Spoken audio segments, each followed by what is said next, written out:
লাগারে লাগা, লাগারে লাগা। ভাবি কই কি লাগাইতো? কই যা খুশি তা লাগান, এখানে লাগালাগির কোনো সময় নাই। যাই হোক, কথা বলছি আমরা এনসিপির ব্লুটুথ বয় সারওয়ার তুষার। মানে আমি নিজে একটু আশ্চর্য হয়েছি তার শিক্ষাগত যোগ্যতারা জানার পরে।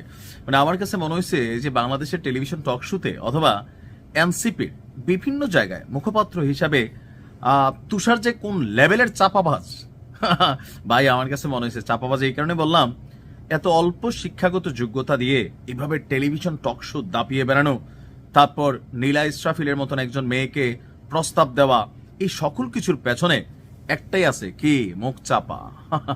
তবে ছেলেটা যথেষ্ট ট্যালেন্টেড, মাল্টি ট্যালেন্টেড, এই কথা বোঝার আর কারো বাকি নেই। কথা বলছি তুষারের আয়ের উৎস নিয়ে। তুষারের আসলে পেশা কি? মানে এনসিপির অনেক পোলাপেন আছে, আপনি দেখছেন হান্নান মাসুদের সম্পদ তার বাপের চেয়ে 18 গুণ বেশি।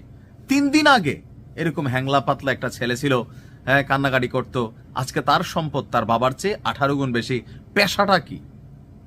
ইদানিং এই নির্বাচনী হলফনামা আসার পরে প্রশিক্ষক, শিক্ষক, পরামর্শক এই পেশার ছড়াছড়ি হয়ে গেছে। কেউ আবার লেখকও, লেখে কোথায়, পরে কারা? দর্শক, কথা বলছি জাতীয় নাগরিক পার্টির যুগ্ম আহ্বায়ক সারওয়ার তুষারের শিক্ষাগত যোগ্যতা এইচএসসি পাস, পেশায় লেখক, বছরে আয় করেন 3,40,000 টাকা। এখন মাসিক আয় খুব বেশি না, 3,40,000 হইলে মাসে ধরেন কত, 30-35,000 টাকা আর্নিং আছে। এখন এই যে 30-35,000 টাকা আর্নিং করেন, তিনি দেখিয়েছেন তিনি লেখক। আসলে কি গণমাধ্যমে লেখে নাকি ইন্টারন্যাশনাল আর্টিকেল লিখে? এখন গুগল, ফেসবুক, ইউটিউবের মাধ্যমে বিভিন্ন জায়গায় লেখা যায়, তবে তিনি লেখক হিসাবে লিখেছেন। বাড়ি গাড়ি স্থাবর অস্থাবর কোনো সম্পত্তি নেই, এটা তার সাথে যায়। আসন্ন জাতীয় সংসদ নির্বাচনে দেওয়া হলফনামা থেকে জানা গেছে তার মনোনয়নপত্র বৈধ। জেলা প্রশাসক, জেলা রিটার্নিং কর্মকর্তা বলছেন যে তিনি নিজেকে লেখক হিসেবে উল্লেখ করেছেন। নগদ আছে 3 লাখ টাকা, আর আয়কর রিটার্নে সম্পদ দেখানো হয়েছে 2,20,000 টাকা। যেই পরিমাণ বিতর্কিত সে এনসিপির যোগ দেওয়ার পরে নীলা ইসরাফিলের কাণ্ডে হয়েছে, খুব বেশি হয়তো পয়সা টয়সা কামানোর সুযোগ পায় না, সবচেয়ে গরিব তারই মনে হয়েছে। বাট নর্মালি একটা ছাত্রের সাথে তার শিক্ষাগত যোগ্যতা অনুযায়ী এই টাকা পয়সাটা কিন্তু মানানসই। অন্যদের বেলায় যা দেখছি, তুষারকে নিয়ে আপনি 10টা সমালোচনা করেন, কিন্তু তার যে অর্থনৈতিক সম্পত্তিটার হিসাব আমরা দেখলাম, স্থাবর অস্থাবর, এটা মানানসই। একজন ছাত্র এর থেকে বেশি টাকার মালিক হতে পারে না।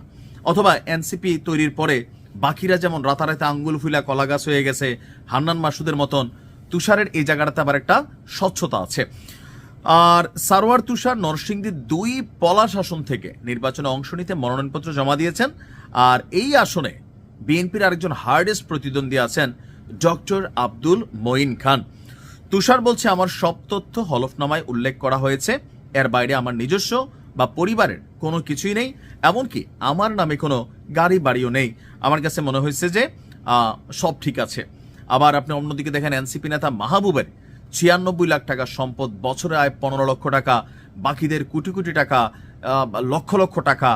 আসলে এই ছেলেগুলা 4 দিন আগে কি করত, কিভাবে এত সম্পত্তির মালিক হয়ে গেল? কোথায় শিক্ষকতা করেন, কোথায় লেখেন, কারে পরামর্শ দেন? আসলে এগুলার ওইরকম কোনো গ্রহণযোগ্য বা বিশ্বাস ভিত্তিক কোনো তথ্য আমরা আসলে ওইরকম দেখে নেই। তো যাই হোক, তুষার সম্পর্কে আলোচনা আছে, সমালোচনা আছে, বাট আমার কাছে ভালো লাগছে নির্বাচনী হলফনামায় যেটা আসছে, একটা ছেলে টিউশন করা হলেও বা সামহাও এই টাকাটা সে আর্নিং করতে পারে। তবে আমি একটু আশ্চর্য হয়েছি যে জায়গায় তার শিক্ষাগত যোগ্যতা দেখা আমার চোখ কপালে উঠে গেছে। আমি ভাবছি মিনিমাম ঢাবি অথবা জগন্নাথ ইউনিভার্সিটি সেই লেভেলের কোথাও কোনো ছাত্র, কথা অনেক সুন্দরভাবে গুছিয়ে বলে, জ্ঞান আছে, বোঝাই যায় অনেক পাণ্ডিত্য আছে। ভালো থাকুন।